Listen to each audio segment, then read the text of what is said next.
the one thing I would say in camping, if children are bored, the parents are not having a really good time either. But when you keep those kids busy and you keep them involved and you have activities going on, not only are they having fun, but the parents get to participate with them. So I think it's just really good for families.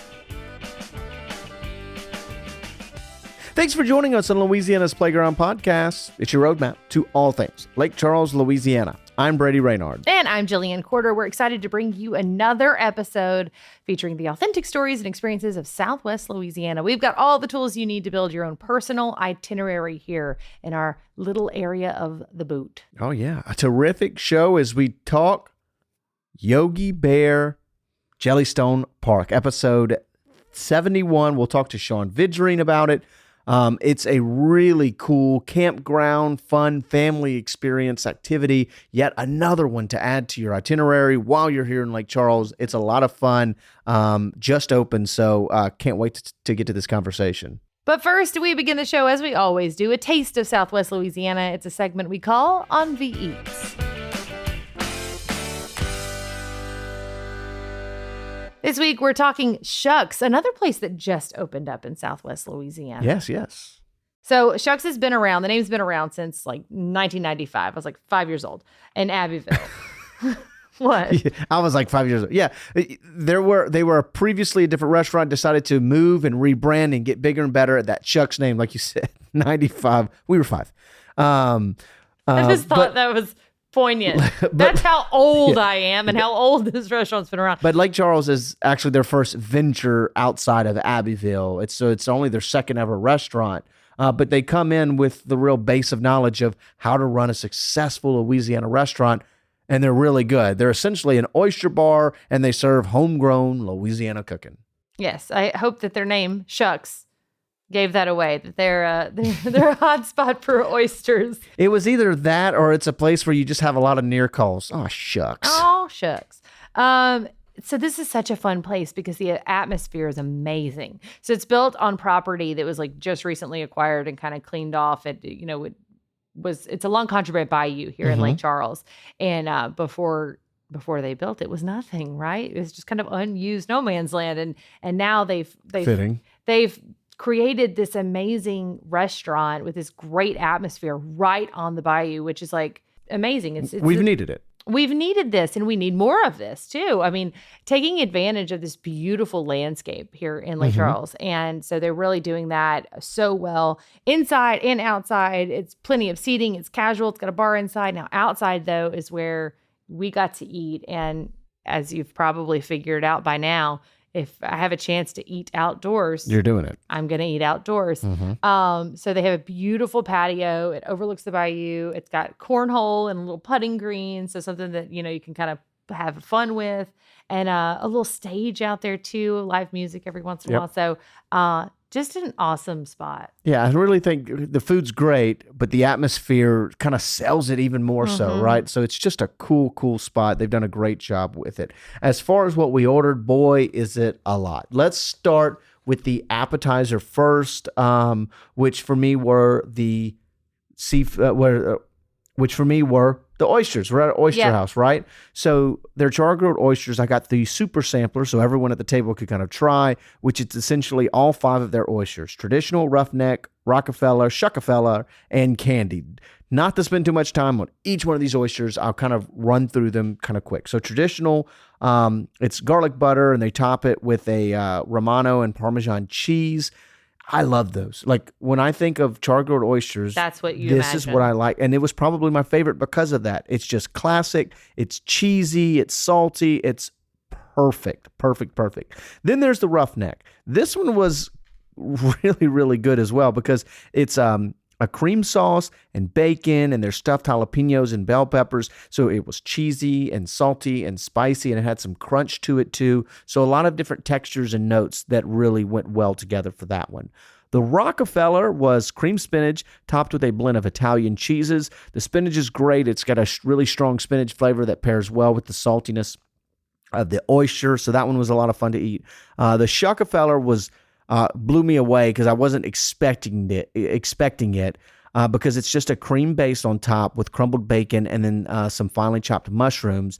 But each item adds so much because it's salty and cheesy, and the mushrooms add a lot of depth to it. And I was really pleasantly surprised with the Shuckafella as well.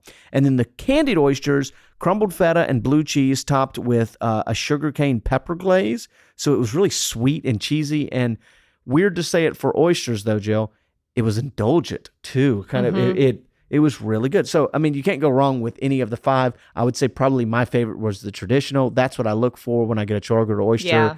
And was easily my favorite of the 5. But talk about something for everyone, right? I mean, they Absolutely. have just crazy variety there. Sure. Crazy variety. So if you're not into oysters, and shocking, I know, I'm not. I'm not quite into oysters. Not really my thing. But I got some chicken and sausage gumbo. It was so delicious. It was so good. You may not actually see it on the menu, but ask for it if you're not into seafood. You can get chicken and sausage. It's a thinner roux than I think the seafood is. Yep. It's a great sausage choice. It's interesting. It has so much flavor in it. Like we always say, gumbo doesn't have a season. We're eating outside, and it's like 85 degrees, and I'm eating gumbo, and it's so good, As the Lord intended. as you're supposed to. Exactly. Exactly. But you got the seafood gumbo. Right. For my technical lunch, I got the seafood gumbo. They say it's a 45-year-old recipe. Yeah. So it's one that has gotten better with age, right? It's very thick, almost gravy-like kind of roux. So it's a nice contrast to the chicken and sausage in terms of that. Tons of seafood. I mean, you're not going to look at it and say like, oh, there's no seafood. Huge oysters in it. There's crab and shrimp as well. And each kind of add a different element. Very good gumbo. Like I said, at this point, I probably had about 12 oysters. So I had probably a full dozen or more oysters. So I was getting pretty stuffed by the time I wrapped up the gumbo. But it was very good gumbo, like I said, with the multitude of seafood that they have packed in there. So for my entree, I got the crab meat au gratin. Always a go-to for you. You just can't go wrong with that. Crab meat and cheese, like just like you said, as God intended. So this is like the perfect blend of cream. It's a variety of cheeses. It's creamy, it's buttery, it's cheesy. It's got a great breadcrumb topping on it for a little bit of the crunch to it. I ate it with grilled new potatoes. But let's talk. What I don't want you to forget the toast. I'm about to talk about the toast. Good. I ate it with some grilled new potatoes. So it's butter, tons of flavor, good seasoning on those. They tasted like they came out of, not hot, not spicy hot, but tasted like they came out of a crawfish boil, Right. you know? It's your favorite potato, right? It's my favorite kind of potato. The one that was in front of you. My favorite style of potato is the one that is in front of me. I do like potatoes, but their toast is really, really good. The only way I can describe this toast to someone who's not looking at it is it's Cane's toast. It's Raisin Cane's-ish toast. I don't know if it's coming from the same place or not, but it's a good dupe. They're very similar. Very similar, really good, buttery, and just what you need to scoop up your crab meat au gratin and finish that off, because it worked well with the it gumbo was as good. well. Yeah. Usually crackers would go with gumbo, Yeah. but And the toast came with the when you have this oysters really too. good toast, you're like, well, I guess I'm it's gonna really eat good with this. that too. So yeah, really, really good. But the showstopper. the showstopper, I had to stop talking at this point while we were eating because they brought out dessert, and it was bread pudding. And we have very high, Brady and I both have very high standards for our bread pudding. I mean, I'll eat any of it. I mean, this is a bread pudding podcast. But at the end of the day. this is really, this whole operation's about bread pudding. So good that I stopped talking. I mean this. It was decadent. You don't often say that about a bread pudding. Like, everyone at the table stopped talking as we each appreciated every bite that we took. One bread pudding came out and 5 spoons, and everyone took a bite and went, oh. Just because that is the only thing we could say. It was so good. It hit so hard. Those first few bites hit so hard. It's sweet, but it's not like overly sweet where, I don't know, it hurts your mouth kind of thing. Right. It's sweet. It has a strong rum and, cinnamon sugar flavor. It just was so good and thick and flavorful and covered in that like amazing Rum sauce. rum sauce. It was everything you could It's a very possibly classic bread pudding as well. You know, some people do a white chocolate. Yeah. Some will do different reductions, fruit reductions. Sometimes this is a classic rum-based raisins stuff. and rum, cinnamon, and it's awesome, awesome, awesome. Now, I will say this. It does not come with ice cream. But you However, can order ice cream. I was eating it and I said, man, I would love a scoop of vanilla ice cream with it. So it is on the menu if you just want to order some ice cream with it, and I would suggest it because the whole time I was sitting there thinking like, I want to have a bite of cold ice cream with this warm bread pudding. It was very, very good. Everything that was ordered, including the other people who were at our table, the other people we were eating with, everything they got looked amazing. Huge servings. You're really getting a good bang for your buck there. The etouffee came highly regarded as well. Yeah, I mean everything was great, and the atmosphere. I mean, you can't beat that. I agree. Sitting along Contraband Bayou, having a good meal. Watching the birds fly by and the fish jump, and we saw a raccoon. Yeah, we did see a raccoon, and the location's really is one of the Convenient. biggest sells as well. Yeah, I mean it's right off of Interstate 210. If you're familiar at all with Lake Charles, Pre-on Lake Road that runs, adjacent to 210, it's right off of that on the new Contraband Parkway, right off the Holly Hill roundabout. So it's so close to all the hotels in town. So if you're coming over and you're staying at one of the Lake Charles hotels on what I like to call Hotel Row, it's right there, and it's down the street from the casinos. I mean, you are 1 minute away from a really great meal at Shucks. So don't miss out if you're heading our way. From a great meal to a great guest, we welcome on Sean Vidrine, born and raised right here in Southwest Louisiana, Westlake to be specific. He's been in real estate for over 20 years and in the campground space the last 6 years. And one of the first things he wanted to do, and it's kind of taken a few years to get it done, was to bring and revive Jellystone Park back right here in Southwest Louisiana, and we will be all the better for it. Welcome to the show, Sean. Hey, thank you for having me. Thanks so much, Sean. So, of course, Southwest Louisiana, known for big city amenities, but that small town charm, right? Here at the podcast, we always like to put that on display, all the different things that people need to add to their itinerary here in Southwest Louisiana. So first, though, we're going to let our listeners know how you play in Louisiana's playground. We've got some rapid fire questions. Are you ready? I am going to be ready as I can be. Okay, number one, crawfish or gumbo? Oh, that's a hard one.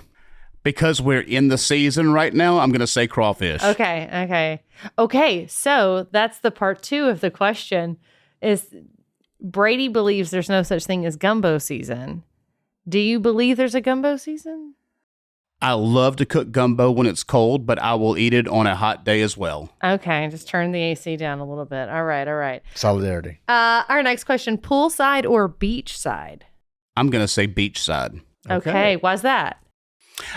Because you're not confined to one small space. You have the ocean, especially if you're on the ocean and, whatnot, and with a cold drink in your hand, nothing better. You are wearing a fishing shirt, just for our listeners to know, that has fish all over it. So it does make sense. Yep. Love the water. Makes sense. That's what you would choose. All right. And our last question, concert or comedy show? Oh, that's a good question. Being that I am a musician myself, I'm going to say concert. Okay. Interesting. What do you play?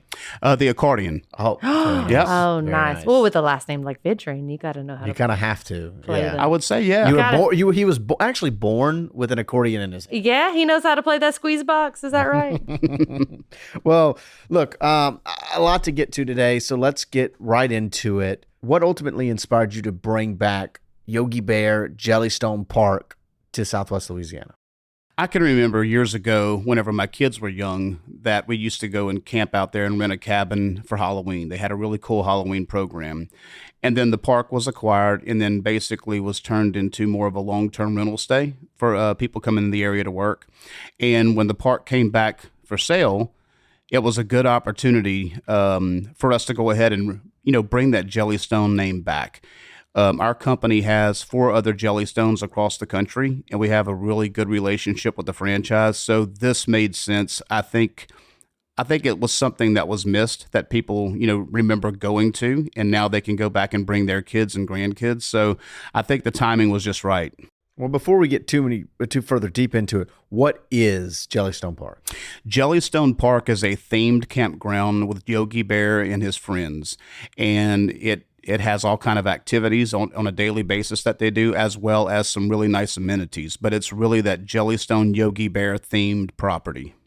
I remember growing up, I grew up in Oakdale, so not far from here at all. And I always remember kids talking about how, oh yeah, we're going to go camp at Jellystone. And I was like, what in the world are they talking about? I don't know what that is. And finally got the chance to go with a friend one time when I was really young.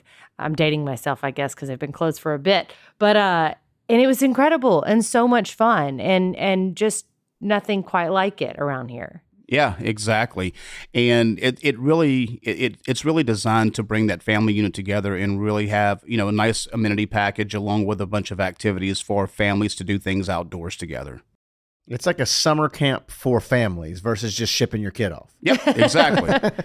Shipping your kid off. I like that terminology there. You said that you acquired this property late last year. This has been a quick turnaround for you guys. It has. I mean, a lot of the infrastructure was there. So basically, we are going in or have gone in and revamped everything. And then we added new amenities to the park as well. Yeah, what are some of the big additions and changes from what maybe people remember about the old one to what it will be now? Yeah, so basically, we added a new resort-style pool with a tanning deck. So now we have 2 swimming pools rather than 1. We have this huge, giant, inflatable water park that's on the lake that kids can go out and play in. We have kayaks. We have, paddle boats. We have a lot of other stuff, lake toys that they didn't have before. As well as the amenities that were there. Those have all been revamped. So it's like almost brand new with adding these new additions. Now, and it's obviously a campground. People can go and stay, like rent a space, or do y'all have cabins? We do. Yep. So that's another thing. We added some brand new cabins, and every other cabin that was there is completely remodeled. So it's all brand new again. And so do you also offer just kind of a day pass, if you will, for people who are having a staycation, who are not actually leaving home, maybe from Lake Charles, that are going to be staying out there? Yeah, absolutely. We do offer day passes to where if you're not camping or not wanting to rent a cabin or bring your RV, then you could come and spend the day with us. And then we also, every Saturday night throughout the summer, we're going to have live entertainment. And we got people coming in like Wayne Toops, the Chiwis, Jamie Bergeron, 4-H Tradition, just a lot of great artists coming in. And the Chiwis is, pretty popular. So we're happy to have them for our grand opening. What a lineup. Yeah. We just saw the Chiwis at the Gatsby event recently. They were really good. They're always good. They're always a party, for sure. And so that kind of leads in. You guys have themes constantly, kind of looking at the calendar and booked out for about 5-6 months, it looks like as well.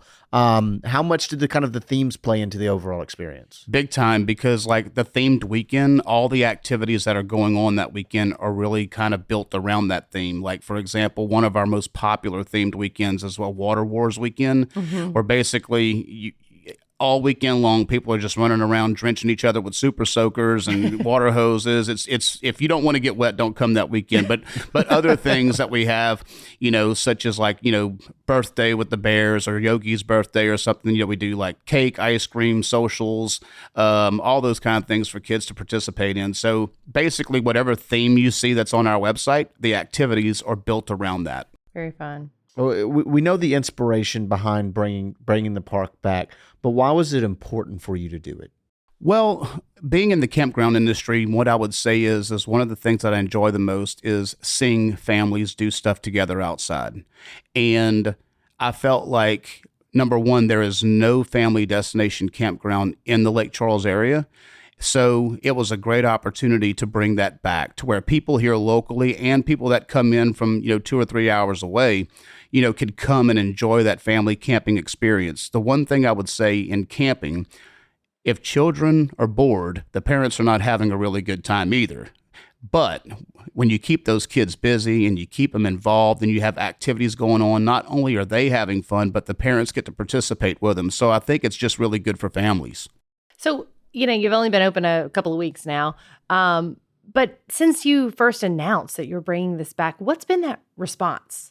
It's been pretty amazing. I mean, a lot of people have been reaching out and telling us about their stories. Like, hey, they used to go and camp out there, what they remember about it. And they're looking forward to doing that now with their kids.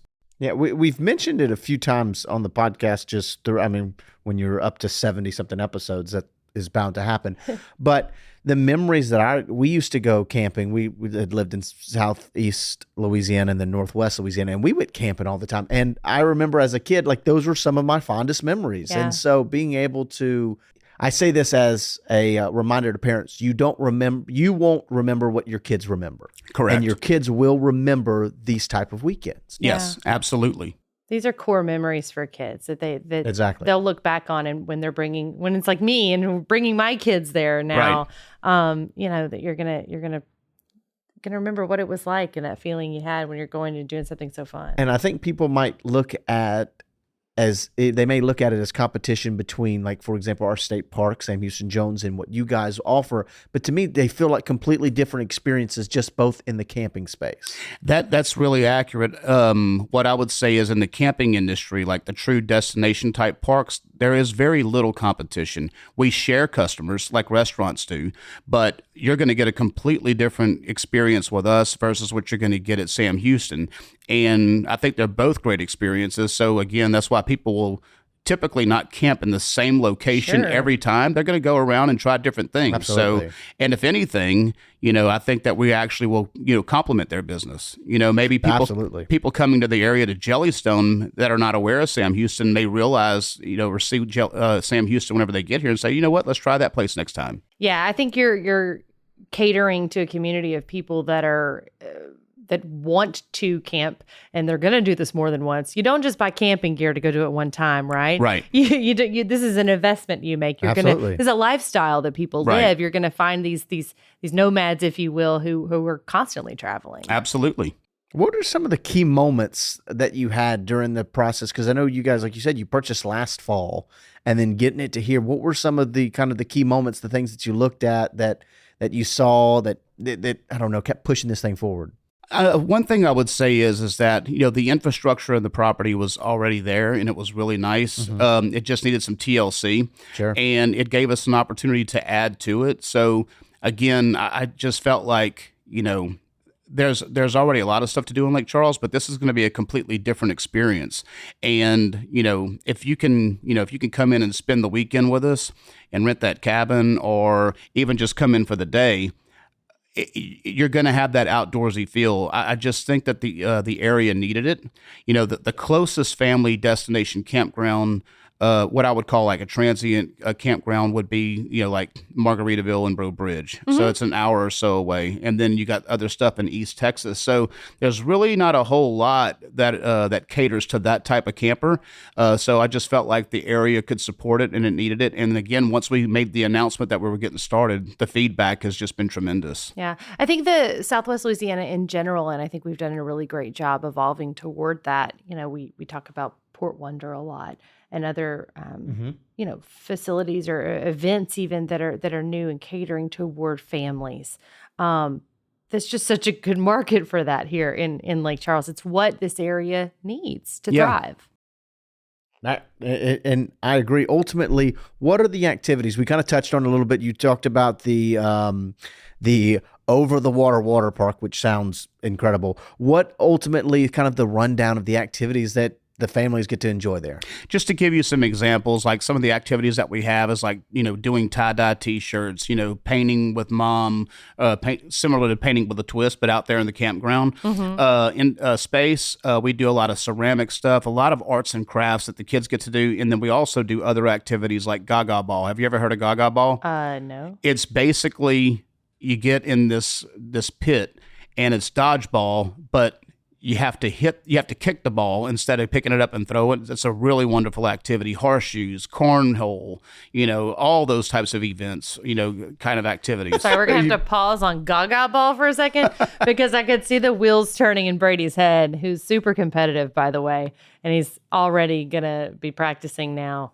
in the backyard, ready to enter the pit. Yeah. See, he didn't mention it, but you have to actually play Lady Gaga while you play the game. I like there that. you go. I like that. Yeah. Poker. Oh wait, that's Lady Gaga Ball. Never mind. That's a different game altogether. Well, how fun. I mean, just a little bit of everything. And I think also catering to, we talk about families a lot, obviously, but kind of people of all ages too. Yeah, absolutely. Again, I can't say enough. parents are definitely involved in the activities as well. I mean, moms and dads are getting out on that Wibbit water course, that floating obstacle course, and they're trying to make it, and they're falling down, and it's hilarious. I mean, we even had Bruce Mitchell at one of our parks from Swamp People, and he come out and tried the water course, and it's a lot of fun. It really is. So what's the future for the park? I know it's, you guys just opened, but what is on the horizon? Yeah, we're going to take a look at that. And what I would say is right now, we think that we have a really, really robust amenity package. And if we see that demand continues to increase, then there are plans in the works for possibly a phase 2 to see if it makes sense to add more of that. Sure. So I guess we'll just have to see, and time will tell. Yeah, that's great. And so what do you... again, like I said, this has just been such a quick turnaround time, less than a year from acquiring the property to opening it. What are you most proud of? I would say, to your point, it was such a quick turnaround. We had an amazing team. Everybody got their elbows dirty and got out there and did whatever they could to make it happen. And we're just really proud of the hours that they put in, the hard work. And to be honest with you, they've taken like a lot of ownership. I mean, our staff is like just want to make sure that when people come that they are very pleased with their stay, not only from the customer experience, but from the activities. And again, I would say mostly proud of the work that our team has done on it. It's a very overarching kind of idea in terms of the execution. And I think sometimes people bite off more than they can chew. But I think it's important to note, like you said, this is now your 4th one, right? This is number 7. It's our 4th Jellystone, right. But 7 total parks. Right. Wow. So it's your 4th Jellystone. So this is not a new concept for you. This is one that you've ironed out in other locations. Yes. And we're getting a much more streamlined version. So it's a proven brand, obviously Yeah. been around a long time. So I'm so glad that it's back here in Southwest Louisiana. How can people plan their visit? How can people find out more about you guys? Just go to JellystoneLakeCharles.com, and all the information is on that website. Perfect. And follow us on Facebook. Okay, for all the upcoming events and latest themed fun weekends that they've got going on, and those really awesome musical guests too. Yep, absolutely. Thanks again for Sean for joining us here on the show, but the biggest thank you of all goes out to you, the listener, for taking time out of your day to listen to the podcast. If you enjoyed the show, please, as we always ask, leave us a rating or a review, a comment on YouTube or Spotify, or just swing by the visitor center and leave us a handwritten note. That'd be cool too. Yes, we accept your Post-its at the front door. This, of course, helps us grow our audience and further share the unique experiences that Lake Charles and Southwest Louisiana has to offer. Go to visitlakecharles.org/podcast for more episodes, advice on where to eat, and events that are happening this weekend. I'm Jillian Porter. And I'm Brady Reynard. Thanks again for coming to play at Louisiana's Playground. Sit you.